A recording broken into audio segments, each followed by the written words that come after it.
உயிரில் கலந்த உதிரம் நீயடா கதையின் 9வது எபிசோட். கதை பிடிச்சிருந்தா ஒரு லைக் அண்ட் கமெண்ட் பண்ணி சப்போர்ட் பண்ணுங்க. சப்ஸ்கிரைப் பண்ண மறந்துடாதீங்க.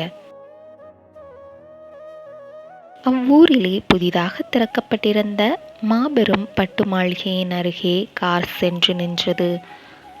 அதிலிருந்து முதலில் இறங்கிய செழியன் அந்த பக்கமாக வந்து காரின் கதவை திறந்து கயலிடமிருந்து குட்டியை வாங்கி தோளில் இட்டபடி வா என்ற ஒரு வார்த்தையை கூறிக்கொண்டு நிற்க, கையல் மெதுவாக வெளியே இறங்கினாள்.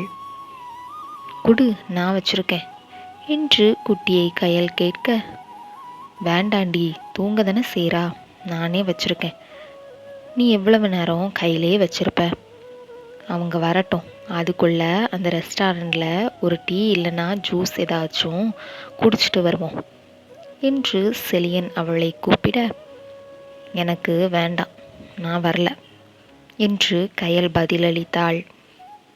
அப்போ நீ இங்கே நிற்க போறியா?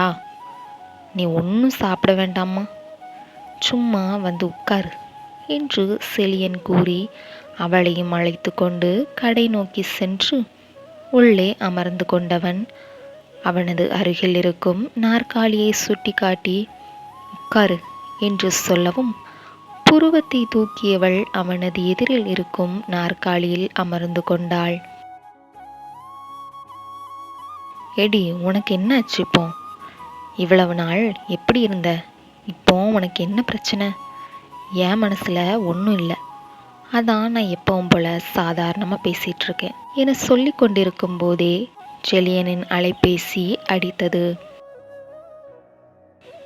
எடுத்தவன், என்னம்மா என்று கேட்க, நீங்கள் கடைக்கு போயிட்டீங்களா என்று பார்வதி கேட்க, இல்லைம்மா, நீங்கள் எல்லாரும் வந்ததும் எல்லாருமா சேர்ந்து போகலான்னு தான் நான் இங்கே ரெஸ்டாரண்ட்டுக்கு கையில் கூட்டிகிட்டு வந்திருக்கேன்.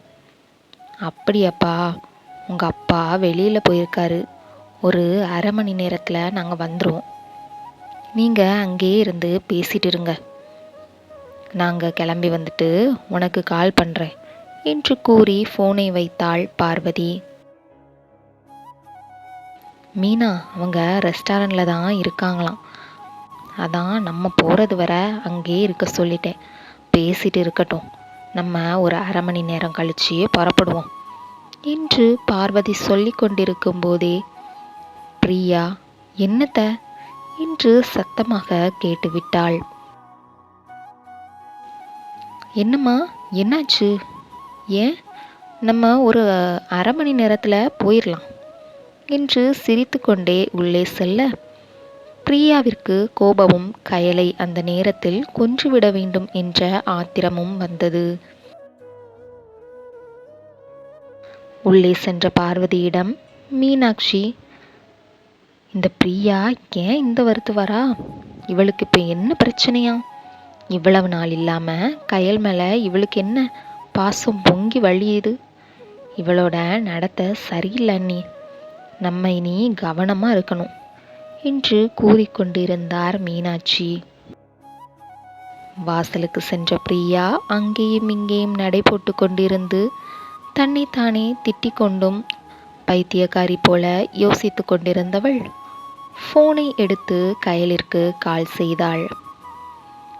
ரிங் போய்கொண்டே இருந்தும் யாரும் ஃபோனை எடுக்கவில்லை.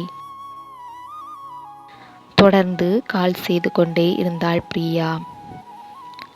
அங்கே ஆர்டர் கேட்க ஆள் வந்து நிற்க, 2 ஃப்ரூட் ஜூஸ் என்று செழியன் சொல்லவும், எனக்கு வேண்டாம் என்று கூறினாள் கயல். அதை கண்டு கொள்ளாதவன் மறுபடியும் 2 ஃப்ரூட் ஜூஸ் என்று கூறவும் ஆர்டரை எழுதி கொண்டு சென்று விட்டார். கயல், 2 ஜூஸு உனக்கு இல்லை, எனக்கு தான், நீ தான் வேண்டாம்னு சொல்லிட்டியே என்று கூறிக்கொண்டு தனது பாக்கெட்டினுள் கைவிட்டு பர்ஸை தேட காரினுள் வைத்தது ஞாபகம் வந்தது செழியனுக்கு. கயல், இங்கே இரு, காரில் பர்ஸை வச்சுட்டு வந்துட்டேன், இந்தா குட்டியை வச்சுக்கோ என்று கூறிவிட்டு ரோட்டை கிராஸ் செய்து காரை நோக்கி நடந்தான். காரின் அருகில் சென்று தனது பர்ஸை எடுக்க கயலின் ஃபோன் விடாமல் அடித்து கொண்டே இருந்தது. அதையும் கையில் எடுத்துக்கொண்டு காரை லாக் செய்து கடை நோக்கி நடக்க ஃபோன் ஒலித்து கொண்டே இருக்க ஆன் செய்து பார்க்க பிரியா 6 மிஸ்டு கால் என வந்திருந்தது. பிரியா எதுக்கு இவ்வளவு தடவை கால் பண்ணியிருக்கா, என்னாச்சு என்று நினைத்து கொண்டே நடக்க மறுபடியும் ஒலித்தது. ஃபோனை அட்டன் செய்து காதில் வைக்க பிரியா எடுத்தவுடனே, எத்தனை நேரம் கால் பண்ணணும், எடுக்க தெரியாதா, என்கிட்ட ஒன்று சொல்லிட்டு நீ ஒன்று பண்ணிகிட்ருக்க என்று சொல்லிக்கொண்டே போக, ஹலோ என்னது என்று செலியன் கேட்கவும் 1 நிமிடம் ஒன்றும் சொல்லாமல் வாயை மூடிக்கொண்டாள் பிரியா. அத்தானா, இல்லைத்தான், கையல் என்கிட்ட சாரி டிசைன் மொபைலில் பார்க்க சொன்னா, அவளுக்கு அனுப்பவும் சொன்னா, அதான் கால் பண்ணா எடுக்க மாட்றா, அதான் தான், வேற ஒன்றும் இல்லை. ஓ அப்படியா, நாங்கள் இங்கே ரெஸ்டாரண்ட்டில் இருந்து பேசிகிட்ருக்கோம், நீ இங்கே தானே வரப்போகிற, அப்போ பார்த்துக்கலாம் என்று கூறிவிட்டு காலை கட் செய்தான். போடா மடையா என்று மனதிற்குள் நினைத்தவளுக்கு மறுபுறம் கோபமும் வந்தது. உள்ளே சென்று கையலிடம் ஃபோனை கொடுத்தவன் நாற்காலியில் அமர்ந்து கொண்டு, பிரியா எதுக்கு இவ்வளவு மிஸ்டு கால் கொடுத்துருக்கா, கால் அட்டன் பண்ணேன், ஏதோ வளரிட்டு அப்புறம் சமாளிக்கிற மாதிரி பேசுகிறா, என்ன நடக்குது கையல் என்று செலியன் கேட்க, தெரிலையே என்று மட்டும் இவள் கூற, தெரியல, சரி இந்த ஜூஸை குடி என்றவுடன் பதட்டத்தில் வேக வேகமாக ஜூஸை பருகினாள் கயல்விழி. இதை கொஞ்ச நேரம் பார்த்து கொண்டிருந்தவன், என்னவோ 2 பேருக்குள்ளே இருக்கு, என்னதுன்னு கண்டுபிடிக்கணும், இல்லைனா இது சரி வராது, இவளோட நடவடிக்கையும் சரியில்லை, பிரியா கூட இவ க்ளோஸாக இருந்து நான் பார்த்ததே இல்லை, இப்போ என்ன புதுசா என்று நினைத்து கொண்டிருக்க பார்வதி தனது மகனுக்கு ஃபோன் செய்து கடைக்கு வந்து விட்டதாகவும் அங்கு வருமாறும் சொல்லி காலை கட் செய்ய, ஜூஸை சாப்பிட்டு முடித்து செலியனும் கயலும் கடையை நோக்கி நடந்தனர்.